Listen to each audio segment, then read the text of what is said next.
Hi, I'm Lucas and I'm going to explain to you what a peatland is and how it's formed.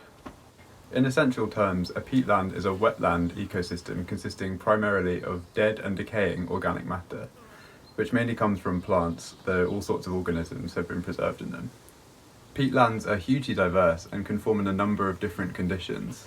This is why we see them in areas ranging from the boreal region, for example northern Canada and Iceland, to tropical ecosystems, particularly Indonesia, but also in similar latitudes in South America, Africa and other Pacific regions. It takes a long time for peat to form, although the rate varies.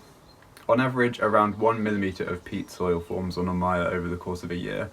Some peatlands have existed for many thousands of years, with the oldest known one being about 47,000 years old. Thanks to these, we have access to a huge and entirely natural historic archive, which can give us rich impressions of past climates and civilizations. Peatlands are classified in many different ways, primarily by the water source of the peatland and hence the nature of the nutrients and the water chemistry. Any peatland where peat is actively being formed can be called a mire, and bogs and fens are different types of mire, with deeper classifications within each of these types. Other soil terrains, which mainly consist of peat but which have been drained or degraded and are no longer actively forming peat, are still called peatlands, but instead of mires they are called histosols. For peat formation to be achieved, it's essential for organic matter to build up to be greater than the decay of dead material, and the presence of water is the best way of doing this.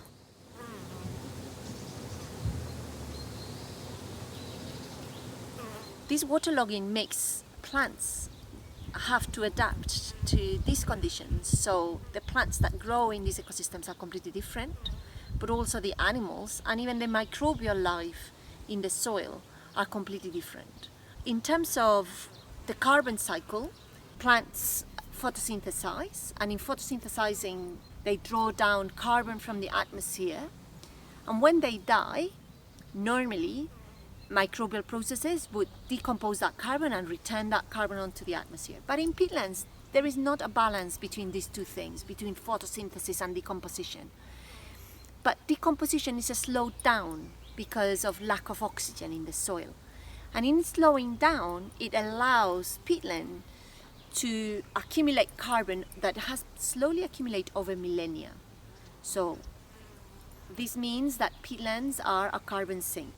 However, then humans come into the picture and we drain them. And when we drain them, all this carbon that has slowly accumulated over time can be released, and can be released very rapidly.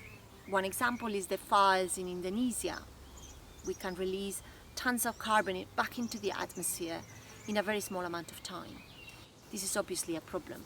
So it's very important that we are able to manage these ecosystems in a way that we preserve them as carbon sinks, if it's possible.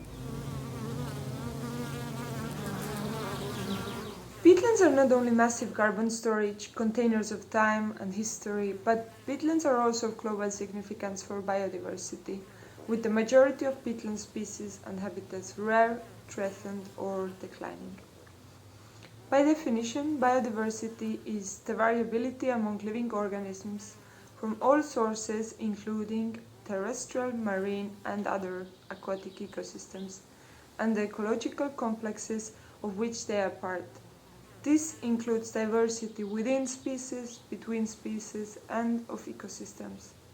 Being wet is vital for peatlands, but this also creates some extreme conditions for organisms to live in, including low oxygen content, high moisture levels, limited nutrient availability, and in most cases, higher acidity than other ecosystems. This leads to intense competition for space and nutrients between distinctive species. Many common peatland species have adapted strategies during evolution, such as vascular plants, who have developed mechanisms for toxin extraction, aerated tissues, and even insectivory as a special strategy for mineral uptake. Perfect example here is the famous roundleaf sundew, who is an insectivorous plant. The combination of rare fauna and flora living in and on peatlands are vitally important for peat formation. These rare ecosystems are threatened by several factors, including losing habitats, invading species, extraction of peat, land use change, and climate change. Thus, it is of utmost importance to protect and restore those ecosystems together with those plant species and animals that are assisting the regeneration of peatlands.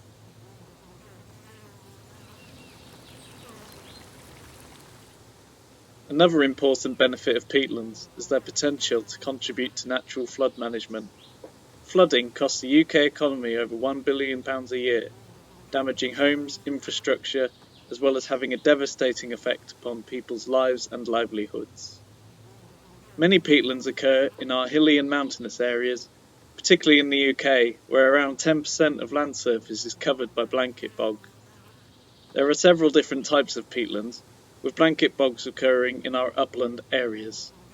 They are called blanket bogs because they appear to cover or drape the uneven shape of our landscape, like a blanket, and it is these bogs that act as our first defence against flooding further downstream.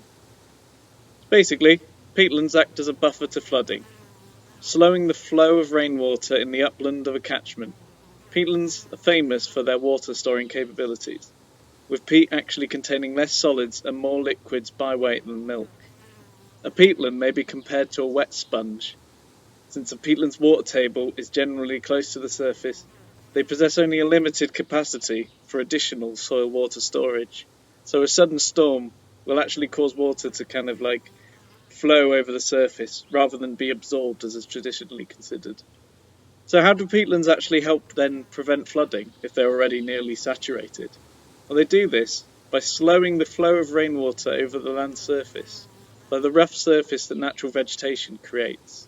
A healthy peatland surface consists of a veritable mosaic of undulating vegetation, characterised by hummocks, tussocks and pools, and of course the famous sphagnum moss, rightfully celebrated for its ability to hold about 20 times its own weight in water.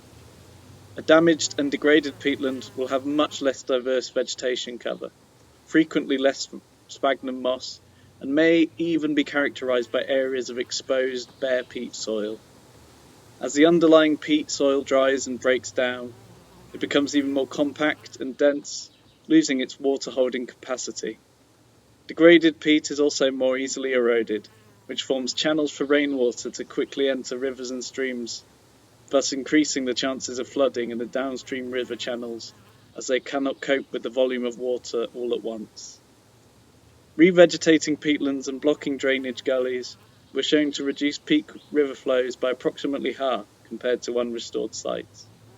This occurred since the vegetation layer essentially increased surface roughness, slowing the flow of water.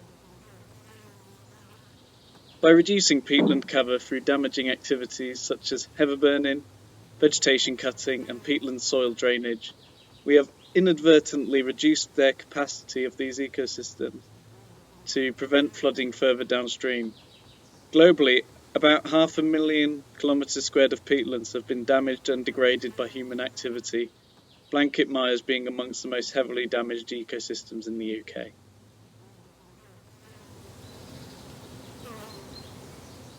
The first communication of science happens within science, so scientists to other scientists, mainly in the form of these academic articles, which most people find really boring to read. A huge part of what makes science and art and this relationship so important is it's about bringing science back to the people, or science to the people. So science, I think, by only communicating or predominantly communicating to A, scientists, and B, other politicians, that is a very political action in itself. It means that the people with the science knowledge is a very small group of people. And so I see art as being a really critical component communicating the science. But I don't really like this phrase, communicating science, because to me it sounds very one way. It continues to have a hierarchical relationship when we follow that method, which for me as a scientist, I guess a huge component of science is not what the question is, but how is it that you answer it? And I think with science communication and perhaps science and art, whatever group it is, whether that be an Indigenous group or a minority group or a less physically abled group or a queer group or whoever is sort of seeking the scientific knowledge, needs to be part of also the communication process. And the second reason I think art and science is so valuable is the depth of content, because I think the traditional science communication methods, like the short snippets of science of like the Mars rover, the possibility of finding water on Europa, and I see the potential of art as really building a much stronger relationship between the receiver and the science itself. And I think it's really important, and it really brings a lot of value to our lives when we have this two-way perhaps care relationship, that we care for the science and we also feel that the science is caring for us, because that's the science is really there for the greater good of the beings on this planet.